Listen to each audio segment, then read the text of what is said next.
रूपा दिन में घर के काम करती और रात भर पढ़ाई करके सुबह थोड़ी देर आराम करती। एक दिन रूपा, ओ रूपा, सुबह हो गई, अभी तक हमारी चाय नजर नहीं आ रही है। ये बोलकर नीलम किचन में चली जाती है। जी भाभी, आज मुझे थोड़ी देर हो गई, मैं अभी बना के आपको और भैया को चाय देती हूँ। अरे वाह, देखिए तो लाडली जी को, देर से सो के उठ रही है। ऐसा क्या कारनामा कर रही थी रात को जो इतनी देर हो गई? भाभी, मैं वो पढ़ाई कर रही थी, मेरे एग्जाम्स आने वाले हैं ना, इसलिए। कितनी बार कहा है ये, पढ़ाई लिखाई से कुछ नहीं होने वाला। तुम्हें घर के काम और तौर तरीके सीखने चाहिए, उससे तुम्हारा कोई फायदा होगा। ये पढ़ लिख के क्या होगा?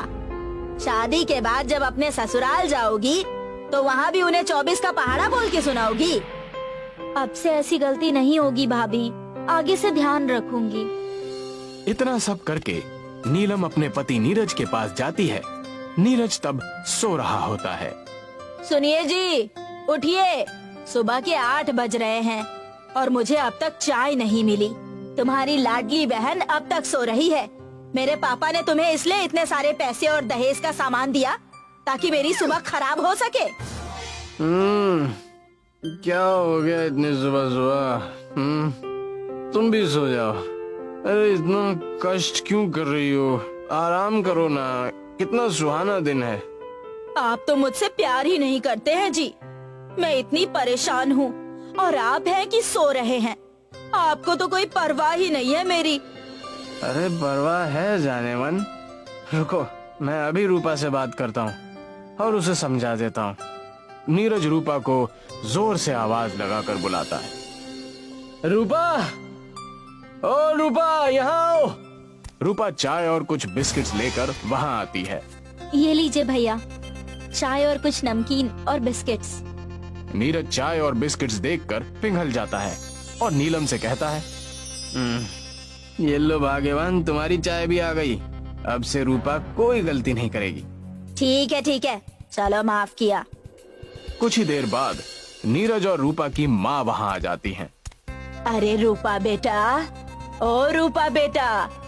आई माँ, कैसी हो आप? मैं तो ठीक हूँ मेरी बच्ची, तू बता कैसी है? दुबली हो गई है। पढ़ाई कैसी चल रही है तुम्हारी? अब तुम आ गई हो ना माँ, मैं फिर से तंदुरुस्त हो जाऊंगी। ये लो किताब जो तुमने मंगवाई थी, ये तुम्हें सरकारी इम्तिहान सफल करने में मदद करेगी और तुम जरूर अव्वल आओगी। धन्यवाद माँ, आप दुनिया की सबसे अच्छी माँ हैं। मैं तो अच्छी ही हूँ, लेकिन ये नालायक नीरज कहाँ है? इसने कोई काम धंधा पकड़ा या अभी भी निकम्मा ही है? नीरज को ढूंढते हुए माँ जी उसके कमरे में चली जाती है, जहाँ दोनों पति पत्नी दोपहर की नींद ले रहे थे। और तब उन्हें सोता देख माँ जी जोर से म्यूजिक प्लेयर में गाने चलाने लगती है। जोर का म्यूजिक सुनकर दोनों पति पत्नी की नींद खुल जाती है। कौन है ये बच्चलन जिसने मेरी नींद खराब की? नीलम की आंखें खुलने पर वो देखती है कि माँ जी उसके सामने खड़ी है। अरे माँ जी आप, सॉरी, मैं आपको पहचान नहीं पाई। पहचान तो मैं भी नहीं पाई बहू तुम्हें। जब हम तुम्हारे घर रिश्ता लेकर गए थे तब तो तुम एकदम भोली और सुशील नजर आ रही थी। पता नहीं कब जाएगी ये।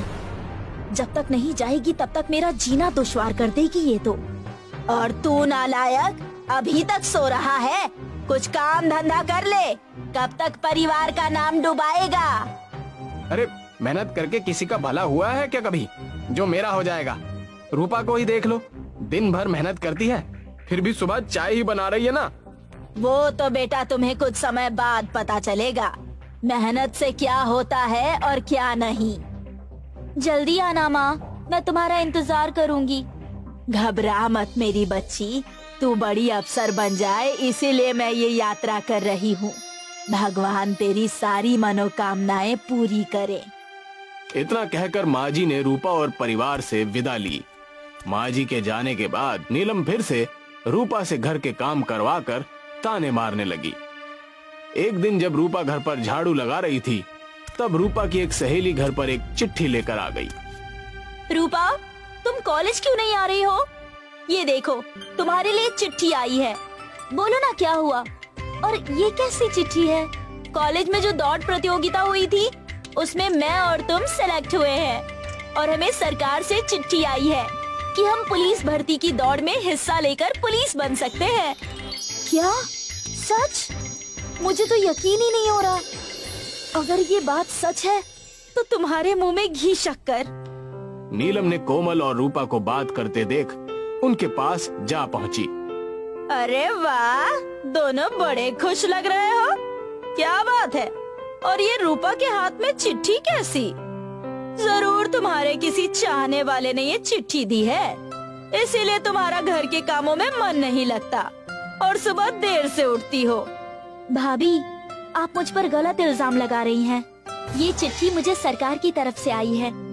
पुलिस विभाग में भर्ती निकली है। मैं भी हिस्सा लेना चाहती हूँ और एक काबिल पुलिस वाली बनकर दुनिया की सेवा करना चाहती हूँ। तू और पुलिस, ये तो वही बात हो गई। एक गधे ने डूबती गांव को पानी से बाहर निकाल दिया। नीलम की बात सुनकर रूपा निराश हो जाती है और कोमल को लेकर घर की छत पर चली जाती है। तू निराश मत हो रूपा, मुझे पूरा यकीन है तू पुलिस वाली जरूर बनेगी। थैंक यू कोमल, एक तू ही है जो मुझे इतना सपोर्ट करती है। धीरे धीरे पुलिस भर्ती का समय नजदीक आ रहा था और रूपा घर के काम पर कम ध्यान देकर अपनी पुलिस भर्ती की तैयारी पूरे जोर शोर से कर रही थी। एक दिन नीलम की दाल में नमक कम होने की वजह से नीलम ने पूरा घर सिर पर उठा लिया। रूपा, अरे रूपा की बच्ची, कहाँ है तू? दाल में इतना ज्यादा नमक डाल रखा है, तू मुझे ज्यादा नमक देकर मारना चाहती है क्या? भाभी, मुझे माफ कीजिएगा, शायद मेरा ध्यान नहीं था। सॉरी भाभी। तेरे सॉरी से क्या होगा? मेरा मूड तो खराब हो गया ना। आने दे तेरे भैया को, तेरा घर से बाहर निकलना ही बंद करवाती हूँ। तू कोई भर्ती वाला एग्जाम देने नहीं जाएगी, अब तू घर पे ही रहेगी। नीलम ने रूपा को एक कमरे में बंद कर दिया। रूपा पूरे दिन रोते रही। 2 दिन बाद ही उसका पुलिस एग्जाम था, जिसके लिए उसने पूरी तैयारी की थी। मुझे ही कुछ करना होगा, वरना मैं सारी जिंदगी इसी घर में रह जाऊंगी। रूपा ने आओ देखा ना ताव और घर की खिड़की से वो भाग गई। जब सुबह उठने पर नीलम को चाय नहीं मिली, तब सुबह हो गई और अब तक रूपा ने चाय नहीं बनाई है। अरे हाँ, उसे तो मैंने ही कमरे में बंद कर रखा है। कमरा खोलकर देखने पर नीलम को पता चलता है कि रूपा घर से भाग चुकी है। नीलम नीरज के पास जाकर सारी बातें बताती है और कहती है, ये तो भाग गई। रूपा के इतने चाहने वाले थे, कहीं किसी से भागकर शादी तो नहीं कर ली। मुझे सब पता है, कुछ दिन के बाद अक्ल ठिकाने आ जाएगी और खुद ब खुद घर वापस आ जाएगी। नीरज और नीलम कुछ महीने इंतजार करने के बाद फैसला लेते हैं कि जाकर पुलिस कंप्लेंट करें। हमें पुलिस कंप्लेंट करनी होगी, शायद रूपा मिल जाए।